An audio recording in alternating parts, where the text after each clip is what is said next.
नमस्कार दोस्तों, समूचे भारतवर्ष में रक्षाबंधन और भाई दूज जैसे त्योहारों पर भाई बहन के बीच के खूबसूरत रिश्ते का जश्न मनाया जाता है।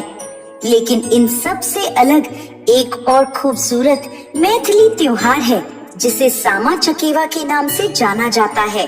सामा चकेवा के पर्व की शुरुआत छठ के पारण के दिन से ही हो जाती है।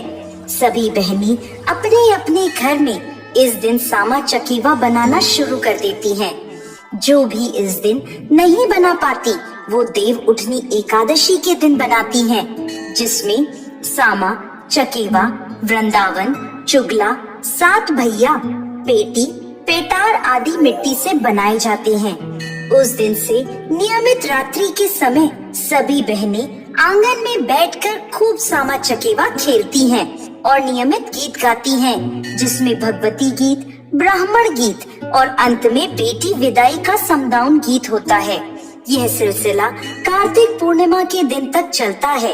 इसके बाद कार्तिक पूर्णिमा की रात को सामा का विसर्जन किया जाता है, जिसमें महिलाओं के संग संग घर के पुरुष वर्ग भी शामिल रहते हैं। आइए अब हम आपको इस पर्व से जुड़ी एक पौराणिक कथा की ओर ले चलते हैं। द्वापर युग में भगवान श्री कृष्ण का विवाह जामवती से हुआ। इस विवाह से उन्हें 2 संतानें हुई, पुत्र सांबा जिसे सतभैया भी कहा जाता है और पुत्री सामा। समय के साथ सामा का विवाह चारुवक्र, जिन्हें चकेवा भी कहा जाता है, उनके साथ हुआ। विवाह के बाद सामा और चकेवा वृंदावन के एक शांत और पवित्र आश्रम में रहने लगे।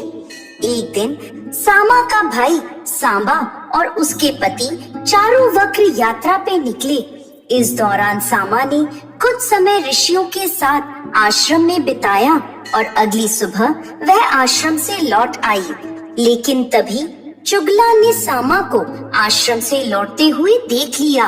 उसने बिना सच्चाई जाने सामा पर गंभीर आरोप लगाते हुए कहा कि उसका विवाहेतर संबंध है।